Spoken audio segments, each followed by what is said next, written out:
तो बच्चों आज हम पढ़ेंगे गुप्त साम्राज्य। गुप्त साम्राज्य का उदय 240 ईस्वी से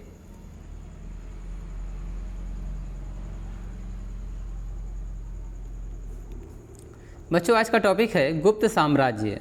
गुप्त साम्राज्य का उदय 240 ईस्वी में हुआ था। अगर कालावधि देखा जाए तो गुप्त साम्राज्य 240 ईस्वी से 510 ईस्वी तक रहा है। गुप्त राजवंश या गुप्त साम्राज्य प्राचीन भारत का एक हिंदू साम्राज्य था। इतिहासकारों ने गुप्तकालीन समय को या इस अवधि को भारत का स्वर्ण युग भी कहा है। गुप्तकालीन जो भाषा रही है संस्कृत रही है। और इस टॉपिक में पूरे एक नाम आएगा प्रभावती गुप्त, जो चंद्रगुप्त द्वितीय की पुत्री हैं। इन्होंने काफ़ी शिलालेख लिखवाए हैं। उन्हीं से कुछ हमें जानने को पता चलता है कि गुप्त साम्राज्य कब उदय हुआ, कैसे फला फूला और पूरे भारत में अपना वर्चस्व कायम किया। तो गुप्त डायनेस्टी 240 ईस्वी से 510 ईस्वी तक। गुप्त साम्राज्य का उदय तीसरी शताब्दी के अंत में प्रयाग के निकट कौशाम्बी में हुआ था। तो उदय हुआ है कौशाम्बी में, जो इलाहाबाद जो अब प्रयागराज हो गया है, वहाँ से करीब 40-50 किलोमीटर आपको कानपुर की दिशा में जाना पड़ेगा। गुप्त कुषाणों के सामंत थे। तो अब जो गुप्त थे वह कुषाण साम्राज्य जब था तो उनके सामंत हुआ करते थे। सामंत क्या होते हैं? जैसे कि एक साम्राज्य में कई राजा हैं, आप इस प्रकार समझ सकते हैं। जैसे प्रधानमंत्री हैं तो उनकी जो मंत्री हैं वो सामंत कहलाएंगे। तो गुप्त जो थे वह कुषाणों के सामंत हुआ करते थे। गुप्त वंश का संस्थापक श्रीगुप्त को माना जाता है।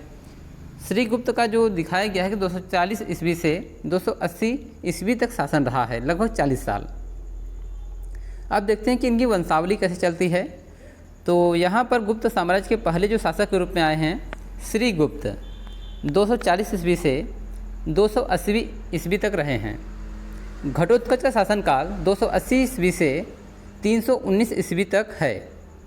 चंद्रगुप्त प्रथम 319 ईस्वी से 335 ईस्वी तक शासनकाल रहा है।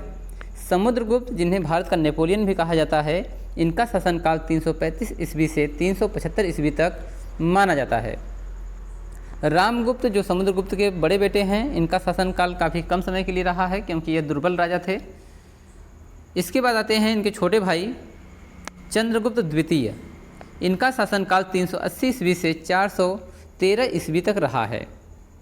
इनके बाद आते हैं कुमारगुप्त। इनका शासनकाल 413 ईस्वी से 454 ईस्वी तक रहा। इसके बाद आते हैं स्कंदगुप्त। इनका शासनकाल 455 ईस्वी से 467 ईस्वी तक रहा।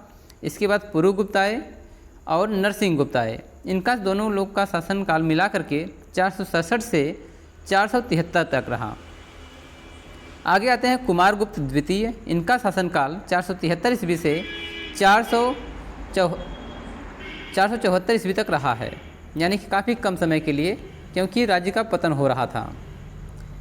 आगे आते हैं बुद्धगुप्त। तो इस वंशावली में सबसे आखिरी राजा बुद्धगुप्त हैं।